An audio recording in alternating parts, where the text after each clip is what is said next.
कोकणातील प्रत्येक अपडेट जाणून घेण्यासाठी आजच माझे कोकणच्या सोशल मीडिया प्लॅटफॉर्मला लाईक, फॉलो आणि सबस्क्राईब करा. नमस्कार, मी नंदेश खेडेकर. माझे कोकणच्या प्राईम टाइम बुलेटिन मध्ये आपल्या सर्वांचं स्वागत. पाहणार आहोत आजच्या ठळक घडामोडी. स्वातंत्र्य दिनाच्या पार्श्वभूमीवरती ठिकठिकाणी आकर्षक विद्युत रोषणाई. सिंधुदुर्ग जिल्ह्यात बनावट नोटा छपाई करणाऱ्या टोळीचा पोलिसांकडून पर्दाफाश. तिघांना घेतलं ताब्यात, तर एका महिलेचा समावेश. 1,74,000चा मुद्देमाल देखील केला जप्त.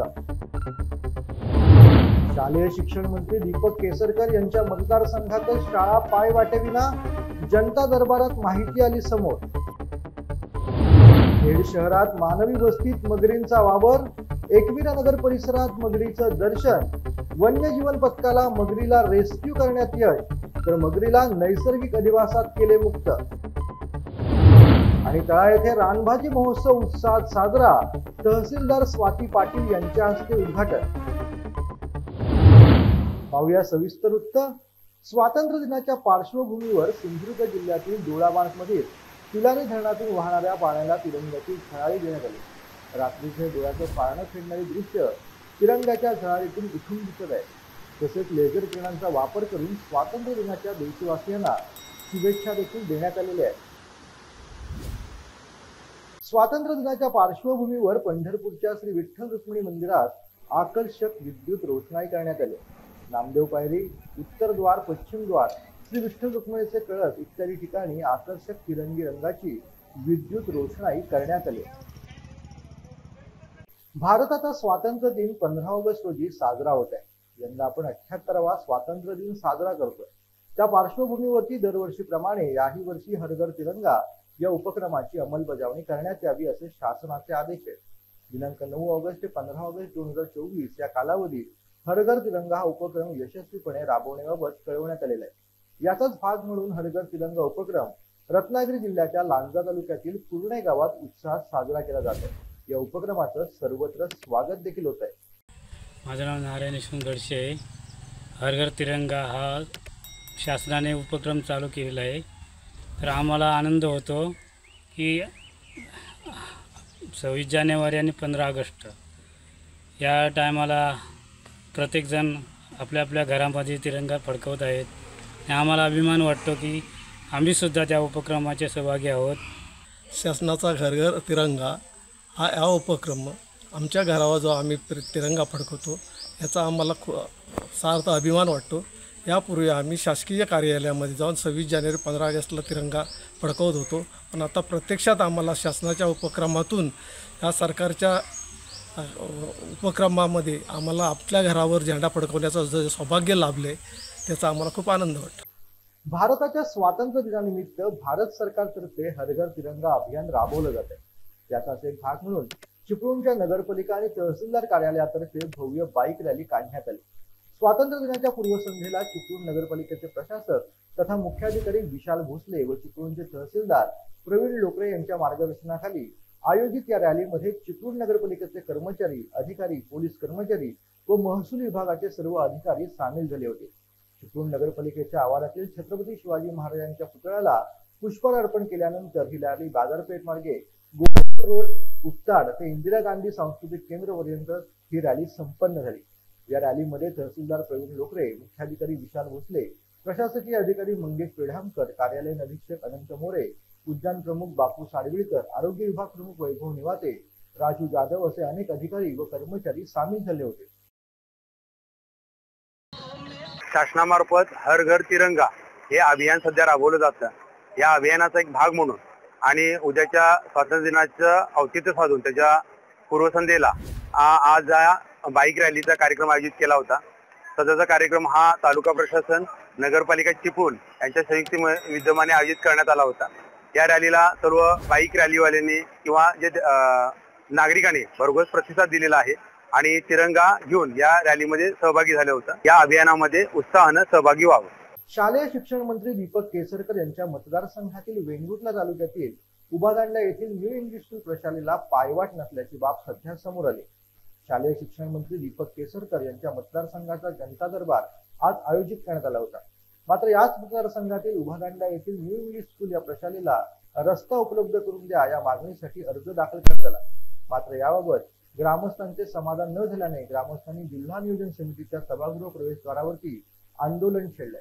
जोपर्यंत मार्गवाट मिळत नाही तोपर्यंत आंदोलन मागे घेणार नसल्याचा पवित्रा उभादांडा ग्रामस्थांनी सध्या घेतलेला आहे। इंग्लिश स्कूल उभादांडा शाळेला जाण्यासाठी वाट नाहीये, तर तो रस्ता मंजूर व्हावा यासाठी आमची मागणी आहे। आमच्या शाळेची मुलं भिजून जातात, पूर्ण छत्री वगैरे उघडण्यासाठी वाटत नाहीये, रस्ता नाहीये, तर त्यांना ते सतत भिजून आजारी पडतात। तर ही आमची समस्या सोडवण्यासाठी आमची ही विनंती आहे। तिकडच्या शाळेच्या विरोधातील लोकांनी आमची वाट अडवून ठेवली आहे, त्यामुळे आपल्या शाळेत नीट जाता येत नाही। मध्ये मध्ये वायर किंवा दोऱ्या बांधल्या असल्यामुळे त्या मुलांच्या गळ्याला वगैरे अडकतात आणि झाडांना वगैरे हात लावला तर ते आम्हाला मुलांना ओरडतात। आमच्या शाळेच्या जाण्याच्या वाटेचे खूप प्रॉब्लेम्स आहेत। आम्ही शाळेत जाताना सुद्धा पावसाळ्यात छत्री उघडायला सुद्धा छत्री उघडण्यासाठी सुद्धा वाट नसते, एवढी छोटी वाट आहे। छत्री उघडायला सुद्धा मिळत नाही। आम्ही शाळेत जाताना सुद्धा अर्धे भिजून जातो। मध्ये मध्ये सर तिथे जनावरं असतात, विषारी प्राणी येतात। काल तर शाळेत एक साप आला होता। आम्ही शाळेत जाताना शाळा खूप झाडं लावली आहे आणि शाळेत जाताना जायला झाडांमुळे मिळत नाही। रायगड जिल्ह्याच्या रोहा तालुक्यातील सानेगाव व यशवंतखार या गावच्या जंगल भागात गोहत्या झाल्याचा प्रकार नागरिकांनी समोर आणला होता। 12 ऑगस्ट रोजी पहाटेच्या सुमारास हा प्रकार घडल्याची माहिती समोर आली असून रोह्यात यापूर्वी देखील काही दिवसांपूर्वी गोहत्या करण्यासाठी येणाऱ्या होंडा सिटी वाहनाला व आरोपीला चोप देऊन पोलिसांच्या ताब्यात दिले होते। परंतु एकाच वेळी या ठिकाणी जवळपास 7 गायी बैलांची कत्तल करण्यात आली होती। त्यामुळे संपूर्ण रोहा हादरून गेला होता। सर्व स्तरावरती याचा निषेध सुद्धा वर्तवण्यात येत होता। रोहा पोलीस स्टेशनच्या माध्यमातून तात्काळ गुन्हा दाखल करून आरोपींच्या शोधाकरता विशेष पथक नेमून शोध मोहीम सुरू करण्यात आली होती। अवघ्या 24 तासाच्या आतच पोलिसांना यामध्ये यश मिळून मुंबई येथील गोवंडी या विभागातून संशयित आरोपीला अटक करून तसंच या गुन्ह्यातील वाहन काळ्या रंगाची स्कॉर्पिओ देखील ताब्यात घेतली। यामुळे पोलिसांचं सर्वत्र कौतुक देखील केलं जात आहे। दिनांक 12/8/2024 रोजी रात्रीला ही घटना घडलेली आहे यशवंतखार आणि सानेगाव परिसरामध्ये। त्यामध्ये त्या घटनेची माहिती मिळताच जे आहे आम्ही तात्काळ कारवाई करत जे आहे त्यामध्ये गुन्हा नोंद केलेला आहे। गुन्हा नोंद करून आम्हाला काही तांत्रिक मदती आणि तसंच गोपनीय माहिती काढून आणि खबऱ्यामार्फत जे आहे तो एक अनिस पटेल नावाचा आरोपी जो आहे महापोली गोवंडी या भागातून आम्ही त्याला ताब्यात घेतलेला आहे।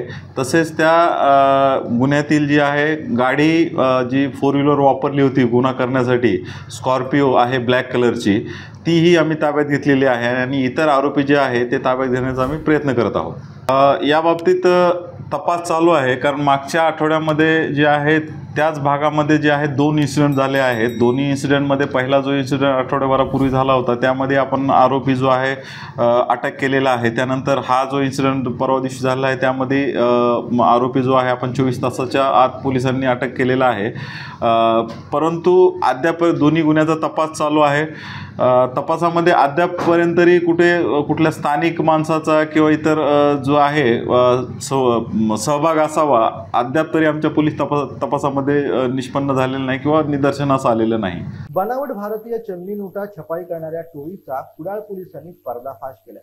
या प्रकरणी एका महिलेसह 3 अटक करण्यात आली असून त्यांच्याकडून एकूण 1,34,700 रुपये किमतीच्या 100, 200 व 500 रुपयांच्या भारतीय बनावट चलनी नोटा तसेच एकूण 3 कलर प्रिंटर आणि त्यांचे साहित्य मिळून एकूण 1,71,700 रुपये किमतीचा मुद्देमाल जप्त करण्यात आलेला आहे, अशी माहिती कुडाळ पोलीस ठाण्याचे पोलीस निरीक्षक राजेंद्र मगदूम यांनी दिलेली। सदर गुन्ह्यातील मूळ आरोपी सुरेंद्र उर्फ सूर्या रामचंद्र ठाकूर राहणार पळूस जिल्हा सांगली तसेच कुडाळ शहरातील आरोपी विजय रविकांत शिंदे राहणार मोर्डे फौजदारवाडी तालुका कुडाळ व आरोपी निशिगंधा उमेश कुडाळकर पिंगुळी कुडाळ यांना पोलीस कोठडी आता सुनावण्यात आली। राज्यात वाढत्या सायबर गुन्ह्यांवरती नियंत्रण मिळवण्यासाठी महाराष्ट्र पोलीस आता व्हॉट्सअप चॅनलच्या माध्यमातून कार्यरत होणार आहे। राज्याच्या पोलीस महासंचालक रश्मी शुक्ला यांच्या हस्ते बुधवारी या चॅनलचं उद्घाटन करण्यात आलं। यावेळी बोलताना पोलीस महासंचालक शुक्ला यांनी मान्य केलं की राज्यात सायबर गुन्ह्यांच्या घटनांमध्ये वाढ झाली. या गुन्ह्यांवरती अंकुश ठेवण्यासाठी हा व्हॉट्सअप चॅनल सुरू करण्यात आला असून या उपक्रमातून सायबर गुन्ह्यांवरती प्रभावीपणे नियंत्रण मिळवण्याची अपेक्षा आहे. साइबर जे गुन्हे वाढ़त आहे ये अवेयरनेस ना होने के कारण बढ़ रहे हैं. हम अलर्ट नहीं हैं और हम इसकी कंप्लेंट कम कर रहे हैं. जरूरी ये है कि अलर्टनेस, पता होना कैसे कैसे साइबर के क्राइम होते हैं और कभी भी हम उसको कैसे रोक सकते हैं. जैसे किसी भी अननोन लिंक को क्लिक करना नहीं करना चाहिए, अपना OTP नहीं शेयर करना चाहिए, अपना पैन कार्ड या आधार कार्ड नहीं शेयर करना चाहिए, क्योंकि जैसे आपने अपना आधार कार्ड शेयर किया वो कहीं ना कहीं पकड़ लेते हैं. और दूसरे जैसे कभी छोटा मोटा फ्रॉड अगर वो 500 रुपये का भी है तो आपको छोटा दिखता है, बट कई सारे लोगों के साथ करने के बाद उसका जो मैग्नीट्यूड है वो बहुत बड़ा होता है. इसके लिए ज़रूरी है कि आपको पता हो कि कैसे आप साइबर फ्रॉड के विक्टिम बन सकते. अभी आज तो ये नवी मुंबई में पायलट प्रोजेक्ट हो रहा है, इसकी सक्सेस देखते हुए हम बाकी जगहों पर भी इसको रोल आउट करें. आज की तारीख में पूरे देश भर में जो है साइबर क्राइम्स की संख्या बहुत तेज़ी से बढ़ रही है और अलग अलग मोडस ऑपरेंडी, अलग अलग तरीके इजाद किए जा रहे हैं लोगों को चीट करने के लिए. तो जो कन्वेंशनल क्राइम्स की तुलना में इसकी संख्या और क्वांटम बहुत ज़्यादा है. ये सब चीज़ें ध्यान में रखते हुए नवी मुंबई पुलिस ने एक वेरीफाइड व्हाट्सएप चैनल आज लॉन्च किया है. हमारी DGP श्रीमती रश्मि शुक्ला मैडम इनके हाथों ये लॉन्च हुआ है व्हाट्सएप वेरीफाइड चैनल, और हमारे एक हेल्पलाइन भी हमने लॉन्च किए. तो ये व्हाट्सएप वेरीफाइड चैनल और जो बाकी भी सोशल मीडिया के हमारे अकाउंट्स हैं इंस्टा, FB, X के, उसके ऊपर हम रोज़ cyber crime, financial crime, women related crimes, narcotic crimes, citizen services बाकी जितनी भी है उसके बारे में रोज़ हम वीडियोस, एनिमेशंस और कंटेंट हम डालेंगे जो हमारे पूरे नवी मुंबई के सिटीजन्स तक हम पहुंचाने की मंशा रखते हैं. स्थानिक बेरोजगारांना रोजगारीचे आमिष दाखवून त्यांना प्रोजेक्टमध्ये गुंतवणूक करण्यास भाग पाडून नंतर त्यांची फसवणूक करणाऱ्या आरजू टेक्सटाईल कंपनी विरुद्ध फसवणूक झालेल्या नागरिकांच्यात संतापाचं वातावरण आहे.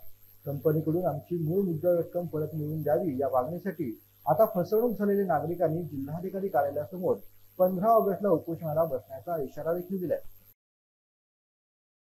आम्ही आता तिथे जमलो ते आरजूचे फसलेले ग्राहक त्या बेसवरती आहोत. आरजू टेक्सटाईल प्रायव्हेट लिमिटेड या कंपनीने रत्नागिरी, सिंधुदुर्ग, कुडाळ, सावंतवाडी, मलकापूर, कोल्हापूर या ठिकाणी सगळ्यांना पैशाचा आमिष दाखवून त्यांना रोजगार मिळवून देतो हे आमिष दाखवून त्यांच्याकडून पैसे घेतले. प्रत्यक्षात त्यांनी काही दिलं नाही. कंप्लेंट करून 4 महिने झाले, कंपनी बंद झाली. आम्ही कंप्लेंट केली पोलिसांना. आम्ही 4 महिने झाले, 4 महिन्यात त्याने 3 आरोपींना पकडले. मेन सूत्रधार तर अजून बाहेरच आहे. आज 4 महिने झाले ते सूत्रधार मिळतच नाही त्यांना. शिवाय त्या 4 महिन्यामध्ये यांनी काय केलं त्याचं आम्हाला काही मिळालं नाही आहे. तो त्यांनी लिलाव करावा, लिलाव करून आम्हाला त्यांनी आमचे पैसे द्यावे, आम्ही जे भरलेले पैसे आहेत ते आम्हाला मिळावे. बाकी आमचं प्रशासनाकडे काही मागणं नाही आहे. जे फरारी आरोपी आहे, मुख्य सूत्रधार आहेत त्यांना अटक करा आणि जे आमचे पैसे भरलेले आहेत ते लिलाव करून लवकरात लवकर लिलाव करून त्याचे आम्हाला पैसे द्यावे. याच्यासाठी आम्ही उद्या 15 ऑगस्टला आमरण उपोषणासाठी बसणार आहोत जिल्हाधिकारी कार्यालयासमोर. खालापूर तालुक्यातील गारमाळ येथील लक्ष्मण आखाडे आजपासून सहकुटुंब अलिबाग येथील जिल्हाधिकारी कार्यालयासमोर उपोषणास बसलेले आहेत. होमगार्डमध्ये सेवेत असताना 2 वर्षांपूर्वी खालापूर टोल नाका येथे त्यांना अपघात झाला. तसेच अपघातात त्यांना आपला एक पाय देखील गमवावा लागला. त्यांना होमगार्ड म्हणून अपात्र ठरवण्यात आले. शासकीय सेवेत कर्तव्यावरती असताना अपघात झाल्याने आपल्याला शासकीय सेवेत नोकरीला घ्यावे किंवा रोजगाराचे साधन उपलब्ध करून द्यावे यासाठी त्यांनी मुख्यमंत्र्यांपर्यंत पाठपुरावा केला, परंतु त्याची दखल न घेतल्याने उपोषणाचा मार्ग पत्करावा लागल्याचं आखाडे यांनी सांगितलंय. मी 2019 पासून होमगार्डमध्ये कर्तव्यात होतो. 2022 साली माझं होमगार्डमध्ये असताना ऑन ड्युटी असताना अपघात झाला. अपघातामध्ये माझा डावा पाय निकामी होऊन मला कायमस्वरूपाचे अपंगत्व आले आहे. अपंगत्व आल्यामुळे मला ॲडिशनल SP सरांनी होमगार्डमध्ये अपात्र ठरवलं आहे. अपात्र ठरवल्यामुळे मला कुठल्याही आता होमगार्डमध्ये नोकरी मिळत नाही आहे आणि मला आता कुठे बाहेर स्वरूपात पण कुठे मला अपंगत्व आल्यामुळे कुठे मला नोकरी मिळत नाही आहे. तर आता मी घरी बसूनच उपचार घेत होतो. आता घरी मी पूर्ण बरा झालेला आहे, तर मला शासनाने कुठल्याही शासकीय स्वरूपात किंवा इतर कोणत्याही शासकीय स्वरूपात मला नोकरी द्यावी किंवा मला रोजगार उपलब्ध करून द्यावा. सर्व शासनांना पत्रव्यवहार केलेला आहे आणि मी पत्रव्यवहार करून मला कुठलाही प्रतिसाद मिळाला नाही आहे. तर त्यामुळे मी आता 14 ऑगस्टपासून बेमुदत आमरण उपोषणाला बसणार आहे. आज बुधवार दिनांक 14 ऑगस्ट रोजी भरणे येथील साई रिसॉर्ट येथे दापोली विधानसभेची आढावा बैठक संपन्न झाली. या बैठकीला उद्धव बाळासाहेब ठाकरे शिवसेना पक्षाचे सचिव, विधान परिषदेचे नवनिर्वाचित आमदार मिलिंद नार्वेकर यांनी दापोली विधानसभेचा आढावा घेतलाय. खेड नगरीत आगमन होताच त्यांचं जंगी स्वागत देखील करण्यात आलं. त्यांच्या समवेत आमदार राजन साळवी, विक्रांत भास्कर जाधव, रत्नागिरी जिल्हा प्रमुख व दापोली विधानसभा मतदारसंघाचे माजी आमदार संजयराव कदम, सचिन कदम, पप्पू आंबरे, सचिन पाटील देखील यावेळेला उपस्थित होते. येणाऱ्या विधानसभा निवडणुकीच्या पार्श्वभूमीवर दापोली विधानसभेचा आढावा या बैठकीमध्ये घेण्यात आला. यावेळी सर्व शिवसेना आजी माजी पदाधिकाऱ्यांसह युवा सैनिक, ग्रामस्थ व शिवसेना कार्यकर्ते मोठ्या प्रमाणात उपस्थित होते.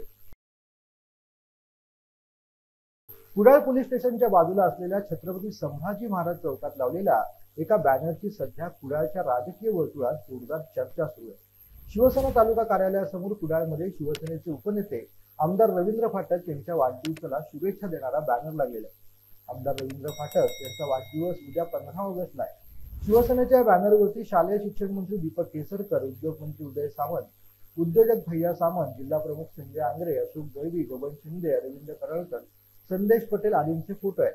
तसेच रवींद्र फाटक यांना वाढदिवसाची शुभेच्छुक म्हणून तालुका प्रमुख बंटी तुळसकर, महिला तालुका प्रमुख सिद्धी शिरसाट आणि शिवसैनिक सिद्धेश शिरसाट यांची नावं आहेत. पण त्या मांदियाळी जिल्हा संघटक रुपेश पावसकर आणि महिला जिल्हा प्रमुख वर्षा कुडाळकर यांची नावे मात्र कुठेच दिसत नाही. यामुळे याची चर्चा सध्या राजकीय वर्तुळात सुरू आहे. पाली नगर पंचायतीच्या प्रभाग 10 ची नगरसेवक पदाची पोटनिवडणूक नुकतीच झाली. या निवडणुकीचा निकाल आता जाहीर झाला असून शिवसेना शिंदे गटाचे उमेदवार जिगीषा ओमकार खोडागळे या 13 मतांनी जिंकलेले आहे. विशेष म्हणजे या पोटनिवडणुकीत भाजप विरुद्ध शिवसेना शिंदे गट हे आमने सामने होते. दोन्ही उमेदवारांमध्ये अटीतटीचा सामना झाला. भाजपच्या अयोध्या सुशील शिंदे यांचा अवघ्या 13 मतांनी पराभव झाला. एकूण 328 मतदान झाले. त्यामध्ये शिवसेनेच्या शिंदे गट जिगीषा ओमकार खोडागळे यांना 169 मते मिळाली, तर भाजपच्या अयोध्या सुशील शिंदे यांना 156 मते मिळाली आणि नोटा 3 पडली. निकालानंतर पाली तहसीलदार कार्यालयाबाहेर व पालीत शिवसेना शिंदे गटाच्या पदाधिकारी व कार्यकर्त्यांनी गुलाल उधळत व फटाके फोडून जल्लोष केला. तसेच नवनिर्वाचित नगरसेविका यांनी नातेवाईक व पदाधिकाऱ्यांसह श्री बळराळेश्वराचं दर्शन घेतलं.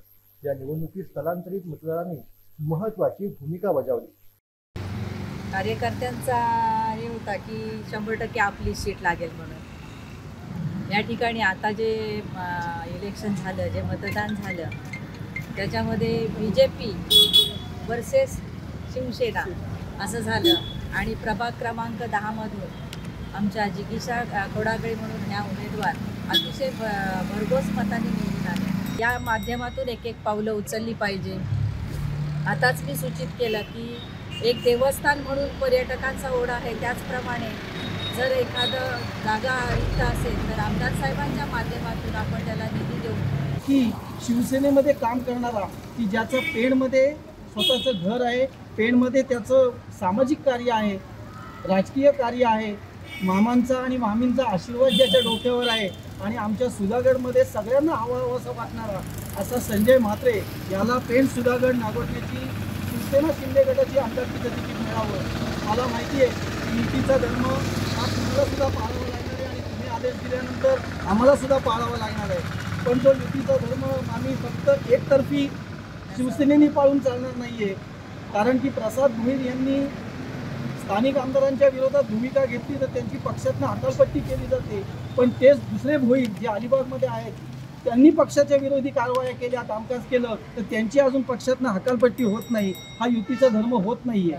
पेण तालुक्यातील दुष्मी खारपडा हद्दीतील खैरासवाडी आणि वडमालवाडी येथील आदिवासी बांधवांना मंगळवारी 13 ऑगस्ट रोजी ग्राम संवर्धन सामाजिक संस्थेच्या माध्यमातून पाठपुरावा करून मिळालेल्या जातीचे दाखले व पेण तालुका कृषी विभागाच्या माध्यमातून आदिवासी बांधवांना देण्यात आलेल्या प्रशिक्षणाचे प्रमाणपत्र वाटप करण्यात आले. ठाकूरपाडा येथील स्वयंभू शिवमंदिराच्या सभामंडपात संपन्न झालेल्या या कार्यक्रमाला ग्रामसंवर्धन सामाजिक संस्थेचे अध्यक्ष रायगड भूषण, सामाजिक कार्यकर्ते संतोष ठाकूर, सचिव रवींद्र पवार, आदिवासी बांधवांच्या दाखल्यांसाठी पाठपुरावा करणाऱ्या सामाजिक कार्यकर्त्या मानसीताई पाटील, एकात्मिक आदिवासी विकास प्रकल्प पेणचे सहाय्यक प्रकल्प अधिकारी विशाल घोरपडे, रायगड जिल्हा परिषदेच्या ग्रामीण पाणी पुरवठा विभागाचे उपअभियंता रमेश राठोड, तालुका कृषी विभाग पेणचे तालुका तंत्रज्ञान व्यवस्थापक नचिकेत बगे, तलाठी सजाद बिष्णू खारपाडाच्या नीता पाटील, पेण तालुका संजय गांधी निराधार योजनेचे अव्वल कारकून जनार्दन निरगुडा, महसूल सहाय्यक अभय नेने, सरपंच नेत्रा घरत, आदिवासी समाजाचे सामाजिक कार्यकर्ते सुनील वाघमारे, शंकर ठाकूर, गोपीनाथ ठाकूर, स्वयंभू मंदिर विश्वस्त मंडळाचे अध्यक्ष शशिकांत ठाकूर, बालराम मित्र राजू पाटील, स्मिता रसाळ, सचिन पाटील, सतीश मोकल आदी मान्यवर यावेळेला उपस्थित होते. त्यांच्या दाखले आमचे जवळजवळ 350 दाखले काढलेले आहेत, पण त्यांचे दाखले होत नाही कारण त्यांचे शाळेतच गेलेले नाहीयेत ती लोक. आणि आता आम्ही उंबरमाळी यांच्यामध्ये जवळजवळ 75 वर्ष त्यांनी मतदान केलं नव्हतं, ते यावर्षी त्यांनी मतदान केलेलं आहे, पण त्यांच्याकडे सुद्धा दाखले नसल्यामुळे आम्हाला खूप प्रॉब्लेम होतो की त्यांचे दाखले काढण्यासाठी. राज्य आपत्ती व्यवस्थापन प्राधिकरणानं आपत्ती व्यवस्थापन संबंधित जनजागृती करण्यासाठी विविध कार्यक्रमांचं आयोजन केलंय. त्या अंतर्गत जिल्हा प्रशासन आणि जिल्हा आपत्ती व्यवस्थापन प्राधिकरणामार्फत आज मिनी मॅरेथॉन काढण्यात आली. गोपटे जोगळेकर महाविद्यालयातील विद्यार्थी, एनसीसी छात्र, गृहरक्षक दल, आपदा मित्र, पोलीस, विविध विभागांचे अधिकारी, कर्मचारी यांनी मोठ्या संख्येनं सहभाग नोंदवला. निळ्या आकाशात जगात आपला राष्ट्रध्वज तिरंगा शोभून दिसला पाहिजे अशा पद्धतीने सर्वांनी काम केले पाहिजे असे मार्गदर्शन पोलीस अधीक्षक धनंजय कुलकर्णी यांनी मॅरेथॉनच्या सांगता प्रसंगी केले. येथील पोलीस मैदानावरून सुरुवात झालेल्या मिनी मॅरेथॉनला पोलीस अधीक्षक धनंजय कुलकर्णी, मुख्य कार्यकारी अधिकारी कीर्तिकिरण पूजार यांनी हिरवा झेंडा दाखवला. यावेळी अतिरिक्त मुख्य कार्यकारी अधिकारी परीक्षित यादव, निवासी उपजिल्हाधिकारी चंद्रकांत सूर्यवंशी, प्रांताधिकारी जीवन देसाई, सहाय्यक आयुक्त अभयसिंह शिंदे इनामदार आदी उपस्थित होते. पोलीस बँड पथकाने यावेळी देशभक्तीपर धून वाजवली. भारत माता की जय, वंदे मातरम अशा घोषणा देत ही रॅली शासकीय विश्रामगृह चौक मार्गे, जयस्तंभ मार्गे जिल्हाधिकारी कार्यालय प्रांगणात आली. आज जिल्हा प्रशासनाच्या वतीनं महामॅरेथॉनचं आयोजन केलं होतं. हर घर तिरंगा या योजनेअंतर्गत जे आपले कार्यक्रम चालले होते त्याचा आजचा हा कार्यक्रम साजरा केला. यामध्ये शेकडो विद्यार्थ्यांनी, नागरिकांनी यामध्ये सहभाग घेतला आहे. त्यामध्ये शासकीय अधिकारी होते, जिल्हा परिषदचे सीएम साहेब, कीर्तिकिरण पुजार साहेब सुद्धा यामध्ये सहभागी झाले होते आणि अतिशय उत्साहपूर्ण वातावरणात आता सांगता झालेली आहे. मला खात्री आहे की आज आणि उद्याचे जे कार्यक्रम आपले स्वातंत्र्य दिनाच्या निमित्ताने आपण आयोजित करणार आहोत अतिशय उत्साहात आणि अतिशय आनंदाने आपण सर्वजण साजरे करूया. आज जिल्हा प्रशासन आणि जिल्हा पोलीस कार्यालय मार्फत आयोजित केलेले हर घर तिरंगा मॅरेथॉन रॅलीमध्ये सर्व शासकीय कार्यालयाचे कार्यालय प्रमुख, अधिकारीगण, कर्मचारीगण उपस्थित झालेले आहेत. जिल्हा परिषद नगरी मार्फत पण सगळे अधिकारी कर्मचारीगण या हर घर तिरंगा रॅलीमध्ये उत्साहपूर्व प्रतिसाद नोंदवलेले आहे आणि आपला तिरंगा नेहमी ते should be always flying high या हेतूने आपण सगळ्यांनी मिळून काम करूया. शहरातील तळा बस स्थानकात महाराष्ट्र शासन कृषी विभागाच्या तालुका कृषी अधिकारी कार्यालय व कृषी तंत्रज्ञान व्यवस्थापन यंत्रणा आत्मा यांच्यातर्फे दिनांक 14 ऑगस्ट रोजी रानभाजी महोत्सवाचं आयोजन करण्यात आलं होतं. सदर कार्यक्रमाचे प्रमुख पाहुणे म्हणून तळा तहसीलदार स्वाती पाटील यांच्या हस्ते महोत्सवाचं उद्घाटन झालं. तसेच महोत्सवामध्ये तालुक्यामध्ये विविध होणाऱ्या जवळपास 30 प्रकारच्या रानभाज्या प्रदर्शित करण्यात आल्या. उद्या प्रत्येक रानभाजीचं असणारं महत्व व आरोग्यासाठी असणारे फायदे याची सविस्तर माहितीचे फलक लावण्यात आले होते. रानभाजी महोत्सवासाठी तहसीलदार स्वाती पाटील, उपनगराध्यक्ष चंद्रकांत रोडे, तालुका कृषी अधिकारी आनंद कांबळे, सामाजिक कार्यकर्ते रामदास मोरे, महेंद्र कसबजे, सर्व कृषी सहाय्यक, अंगणवाडी सेविका व शेतकरी मोठ्या संख्येनं यावेळेला उपस्थित होते. खेड शहरातील एकविरा नगर दापोली रोडवरील सहजीवन हायस्कूल शेजारी मानवी वस्तीमध्ये मगरीने अचानक प्रवेश केला होता. ही मगर 3.5 फुटाची होती. काही वेळ या मगरीला पाहायला बघ्यांनी गर्दी देखील केली होती. मात्र काही वेळातच वन्यजीवन पथक घटनास्थळी दाखल झाले. जवळपास 3.5 फूट लांबीच्या मगरीला पकडण्यात वन्यजीवन बचाव पथकाला यश आलं. वन विभागाचे अधिकारी व छत्रपती वाईल्ड लाईफ फाउंडेशनच्या रेस्क्यू टीमने या मगरीला व्यवस्थित रेस्क्यू करून पुन्हा एकदा नैसर्गिक अधिवासात मुक्त केलेलं आहे. आता वेळ झाले माझे कोकणच्या प्राईम टाइम बुलेटिन मध्ये इथेच थांबण्याची. मात्र तुम्ही कुठेही जाऊ नका, पाहत राहा फक्त माझे कोकण.